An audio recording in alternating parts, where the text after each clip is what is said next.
इसी में मिलते हैं। कर ले निज काज जवानी में, तो जो जवानी होती है उस जवानी में ही भगवान को पाने का काज कर लो। बुढ़ापे के अंदर भगवान को पाने का काम नहीं कर सकते।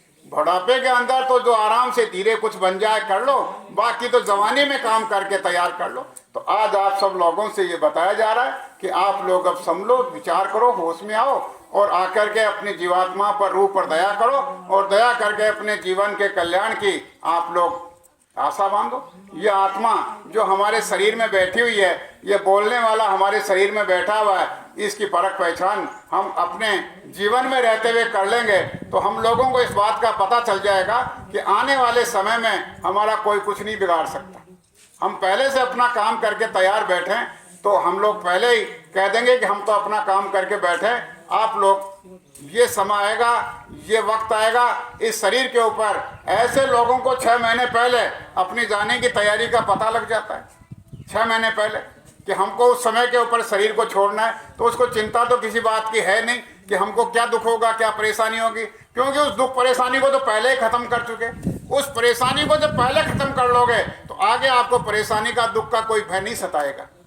आज आप सब लोगों से हमारी यही गुजारिश है। इसके लिए गुरु महाराज हमको समझाते हैं कि भगवान ने हमको जैसा शरीर दिया है, कम से कम भगवान के दिए हुए शरीर को वैसा तो वैसा रखो।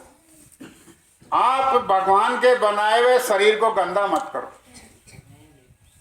अगर आपका मन और चित्त और बुद्धि, आपकी सोच और समझ, आपकी विवेक अच्छा रहेगा तो आपका भगवान की तरफ झुकाव होगा।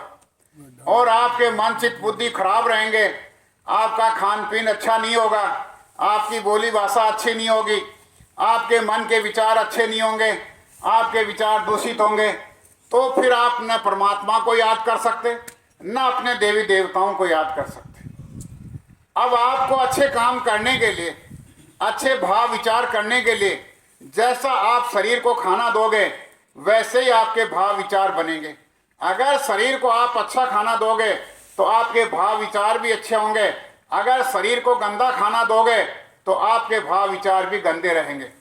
तो आज आपको ये समझाया जा रहा है कि जो लोग गलत संगत सोबत में पड़ करके, जो लोग भूल भ्रम अज्ञानता के अंदर, जो लोग नासमझी के अंदर, जो शौक के मारे और अपना बड़ापन दिखाने के खातिर जो शराब पी करके और चौड़े मैदान होते हैं और लड़खड़ाते हुए पड़ते हैं, गिरते हैं, उठते हैं, वो कहते हैं कि इसमें हमारी शान है, वो शान नहीं है। जो इंसान बन करके और शराब और मांस का सेवन करता है, जो शराब, ताड़ी, गांजा, भांग, अफीम, चरस, ड्रग्स का सेवन करता है और सेवन करने के बाद में वो इंसान नहीं रह जाता है। क्या हो जाता है? वो शैतान बन जाता है, वो हैवान बन जाता है, वो राक्षस बन जाता है। शराब और मांस का सेवन करने के बाद में उसकी बुद्धि पे कंट्रोल खत्म हो जाता है, उसका विवेक खत्म हो जाता है, उसकी बुद्धि पागल हो जाती है। उसके सामने कौन है उसको इस बात का ज्ञान नहीं रहता है। न माँ बहन बेटी, न किसी की पहचान परख होती है और न कोई खोटे बुरे कर्म की उसको शर्म आती है। आज दुनिया के अंदर जितने भी अपराध हो रहे हैं वो सारे के सारे अपराध शराब और मांस का सेवन करने से हो रहे हैं। अगर कोई इंसान शराब और मांस का सेवन नहीं करता है, उससे कहा जाए कि इस जानवर को, कीड़ी को मार दे, वो कीड़ी को नहीं मारेगा, क्योंकि उसके दिल में दया रहेगी, उसके दिल में प्रेम रहेगा।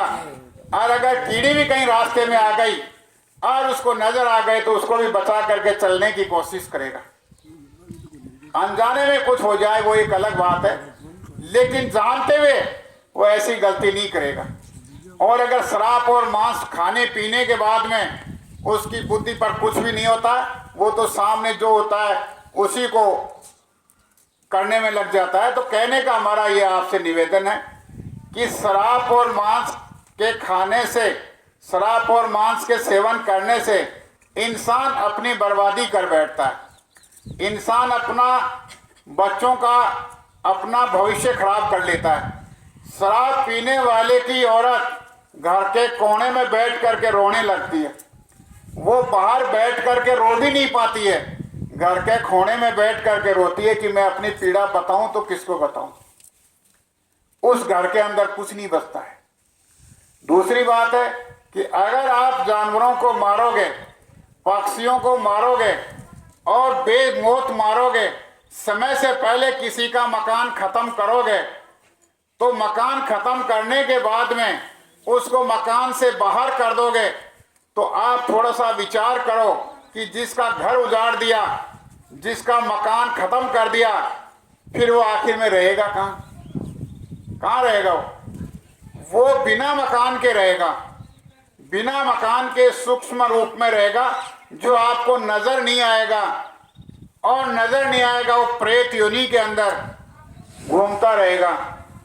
प्रेत योनि के अंदर उसका मुंह सुई के समान होगा, पेट पुई के समान होगा, और वो भूख से छटपटाता हुआ और गुस्से से तिल मिलाता हुआ वो आपके परिवार में आप लोगों को पकड़ना शुरू करेगा। वो आपके ऊपर, आपके बूढ़े के ऊपर, आपकी बुढ़िया के ऊपर, आपकी औरत के ऊपर, आपके बच्चों के ऊपर और आपके जानवरों के ऊपर जब वो चढ़ी करने लगेगा, तब सारे घर में कोहराम मच जाएगा। नाना प्रकार की बीमारियां आपके घर में खड़ी कर देगा। आप डॉक्टरों के पास भागोगे, तरह तरह के ऑपरेशन कराओगे, पैसा खत्म करोगे, बर्बाद करोगे, इलाज कुछ नहीं होगा, बात वहीं की वहीं आएगी, क्योंकि बीमारी कोई और है, इलाज डॉक्टरों का करवा रहे हो।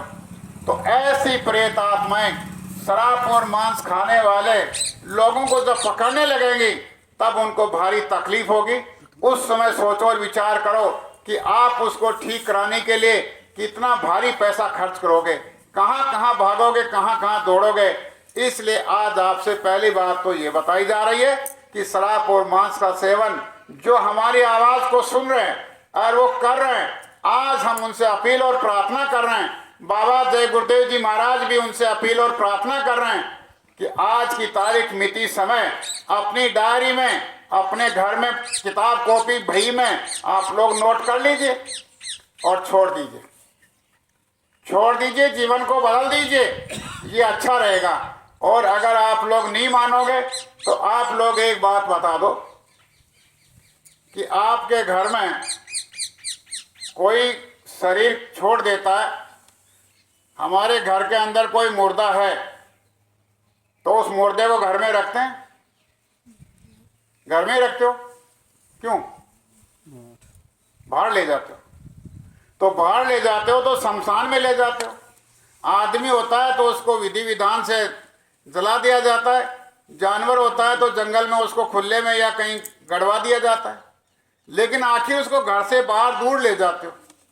अब भगवान ने आपको सोचने और समझने की बुद्धि दी, ज्ञान दिया, विवेक दिया, हर प्रकार से आपको बुद्धि दी, अच्छा बुरा परखने की। और ऐसे बुद्धिमान लोग बाजार में शाम को या दिन में जाते हैं और वहां से कसाई के पास में जाकर के और वो मुर्दा जो जानवरों का कटा हुआ मिट्टी वो लेकर के कहाँ आते हैं? घर में। घर में जाते हैं, रसोई में। रसोई जो साफ सुथरी जगह है वहां ले जा करके अच्छे भले बर्तनों के अंदर उस मुर्दे को पकाया जाता है और बड़ी शान के साथ घर के चौक में बैठ करके सारे घर वाले उसको काम में लेते हैं। ये कौन सी बुद्धिमानी हो गई? एक मुर्दे को शमशान में ले जा रहे हैं, एक मुर्दे को घर में ला करके बना के नमक मिर्च मिला करके और भगवान के बनाए हुए इस मानव पवित्र शरीर में डाल रहे हैं। तो जब आप लोग ये काम करोगे और इस भगवान के बनाए हुए मनुष्य शरीर को कब्रिस्तान शमशान भूमि बनाओगे, तो आपके घर में कौन आएंगे? इस कब्रिस्तान में कौन रहेंगे? इसमें प्रेत रहेंगे, इसमें हैवान रहेंगे, इसमें शैतान रहेंगे, इसमें राक्षस रहेंगे। और वो आपको नचा नचा के उठा उठा के पटक पटक करके मारेंगे। और दूसरी बात, इस मकान को बनाने वाला जो ऊपर बैठा है परमात्मा, वो आपके इस खोटे और बुरे कर्म से नाराज हो जाएगा, वो आपको इसकी अलग सजा देगा। बोलो। दूसरी बात कि आपके घर में जो भूत प्रेत रहेंगे तो वो जब राक्षस रहेंगे वो आपस में टकराएंगे और आपस में होगा तो आपके घर के अंदर अशांति पैदा हो जाएगी। अशांति, आपके घर में सब में झगड़ा विवाद पैदा हो जाएगा। कोई किसी को बोलना पसंद नहीं करेगा, कोई किसी की सुनना पसंद नहीं करेगा। बाप बेटे की बात को नहीं मानेगा, बेटा बाप की बात को नहीं मानेगा, पति पत्नी की बात को नहीं मानेगा और पत्नी पति की बात को नहीं मानेगी। घर में झिकझिकबाजी होती रहेगी, अशांति रहेगी, छटपटाहट होती रहेगी, किचकिच होती रहेगी। और घर में जो कमा के लाओगे कितना ही, वो सारा का सारा ऐसे के ऐसे किधर से किधर निकल जाएगा, उसमें आपको पूरा नहीं पड़ेगा। अब बताओ, आपने एक बुराई को घर में बसा करके और आपने कितना बड़ा अनर्थ कर लिया। और आज बाबा जय गुरुदेव जी महाराज की अपील और प्रार्थना पर गुरु महाराज क्या कहते हैं कि हम तो उस दयाल देश के रहने वाले हैं जहाँ के तुम रहने वाले हो। हम तुम्हारी गलतियों को, तुम्हारे पापों को, तुम्हारी गंदगी को नहीं देखेंगे, तुम्हारी गंदगी को हम साफ करने का काम करेंगे। अगर महात्माओं की शरण में जाएंगे तो महात्मा हमको दया करके हमारे पाप कर्मों को खत्म करने का काम करेंगे। और जब पाप कर्मों को खत्म करेंगे तो उसमें हमें आराम मिलेगा, हमको सुकून मिलेगा, हमको शांति मिलेगी। तो जिस घर के अंदर साकारी होने का काम शुरू हो जाएगा, जो घर साकारी हो जाएगा, अब साकारी होने के लिए क्या खाना पड़ेगा। घर के अंदर आपके पास में मिर्च रोटी है, अगर सब्जी भी नहीं है तो मिर्च बांट करके पत्थर पर सिलावटे पर और आप लोग मिर्च रोटी खा लोगे, कोई दोष नहीं है। शरीर में उतनी ताकत रहेगी, शरीर में कोई कमजोरी नहीं आएगी। अगर आपके पास में सब्जी की व्यवस्था है तो आप सब्जी और रोटी बना करके आराम से खाओ, शरीर में कोई कमजोरी और कोई कमी नहीं आएगी, आपका शरीर स्वस्थ और दुरुस्त रहेगा। अगर आपके घर में थोड़ी रोटी चौपड़ने की व्यवस्था है तो चुपड़ी भी रोटी खा लो। अगर थोड़ा सा ज़्यादा घी डाल करके खाने की व्यवस्था है तो ज़्यादा घी डाल के खा लो। अगर आपके घर में दूध दही घी की व्यवस्था है तो वो खा लो। अगर आपके घर में फल की व्यवस्था है तो फल भी खा लो। अगर आपके घर में सूखे फलों की ज़रूरत है तो सूखे फल भी खा लो। अगर जैसी व्यवस्था है उसी के अनुसार अपनी गृहस्थी चलती रहेगी, उसमें कोई कमी नहीं आएगी। अगर ऐसा करोगे तो फिर आपके घर में क्या होगा, आपके घर के अंदर देवी देवताओं का वासा होगा। उस घर में कौन, उस घर में सारे देवी देवता आकर के अपना स्थान बनाएंगे। वो सारे देवी देवता उसमें घर में वास करेंगे और उस घर में उनके साथ साथ लक्ष्मी का वासा हो जाएगा। उस घर के अंदर महात्माओं की दी हुई बरकत का प्रवेश हो जाएगा। जब वो बरकत घर में प्रवेश करेगी तो आप थोड़ा कमाओगे, उसी में आपको ज़्यादा दिखाई देने लगेगा। तो इस तरह से साकारी होने से तुम्हारे प्रेम प्यार में बढ़ोतरी होगी, आपस का मेल जोल अच्छा बना रहेगा और घर में सुख शांति अमन चैन रहेगा, घर में खुशहाली रहेगी। अब एक बुराई का त्याग करने से अगर आपको इतना सारा सब कुछ मिलने जा रहा है तो बताओ इस बुराई से आपको क्या मिलने वाला है। और अगर कोई ये कहे कि नहीं मैं शराब और मांस नहीं छोड़ सकता, नहीं छोड़ सकता, हाँ ठीक है कोई बात नहीं, मत छोड़ो, खूब शराब पियो, खूब जानवर खाओ, लेकिन कब तक खाओगे, कब तक खाओगे। आपके बैक्टीरिया जो शराब के साथ, जो मांस के साथ शरीर में जाएंगे और बाहर के बैक्टीरिया से अंदर का बैक्टीरिया का मिलान होगा और दोनों मिलकर के जब ताकतवर हो जाएंगे तो क्या होगा, उसमें नाना प्रकार की बीमारियां शरीर में पैदा हो जाएंगी। जब नाना प्रकार की शरीर में बीमारियां पैदा होंगी तो वो बीमारियां अपना असर दिखाएंगी। असर दिखाने से फिर क्या होगा कि डॉक्टर के पास दौड़ोगे, डॉक्टर कहा कि हमारे पास में कोई इलाज नहीं है। क्यों इलाज नहीं है कि उसके शरीर के अंदर जो खून दौड़ रहा है, वो कौन सा खून दौड़ रहा है, वो जानवरों का बेमेल खून दौड़ रहा है। क्योंकि उसने जानवर खाए, मुर्दा खाए, तो शरीर में खून किसका बनेगा, जानवरों के मुर्दे का खून बनेगा। अब आप लोग डॉक्टर के पास जाते हो कि मेरे को दवाई से फायदा नहीं हुआ, मेरे को दवाई से फायदा नहीं हुआ, कि भाई दवाई से फायदा कैसे नहीं हुआ, तुम शराब पीते हो, कहाँ, तुम मांस खाते हो, कहाँ, बस यही वजह कि तुम्हारे शराब और मांस के खाने से तुम्हारे शरीर में वही खून दौड़ रहा है। अब मैं तुम्हें अगर जानवरों की दवा दूंगा तो तुम उस दवा को सहन नहीं कर पाओगे, और अगर मैं इंसान की दवा दूंगा तो तुम्हारे असर नहीं कर पाएगी। इसलिए मेरे पास कोई इलाज नहीं है, कोई इलाज नहीं है। अब तुम्हारा जीवन है, तुम ऐसे ही तड़फ तड़फ करके बिताओ, ऐसे ही तड़फ तड़फ करके। ऐसी बीमारियां शरीर को घेर लेंगी और एक एक सांस के लिए तड़फ तड़फ करके जब मरने लगेगा, उस समय सोचो कि वो शराब और मांस किस काम आएगा। तो आज आप सब लोगों से ये प्रार्थना की जा रही है, तुम भगवान को मानो न मानो, तुम भगवान की भक्ति करो न करो, तुम देवी देवताओं को मानो न मानो, लेकिन इतना तो मान जाओ कि भगवान ने जैसा शरीर तुमको दिया है उस शरीर को वैसा का वैसा तो रख लो, उसको गंदा तो मत करो। अगर गंदा करोगे तो उसकी सजा मिलेगी, और अगर गंदा नहीं करोगे तो महात्माओं की दया मिलेगी। जब महात्माओं की दया मिलेगी तो तुमको गृहस्थी में आराम मिलेगा।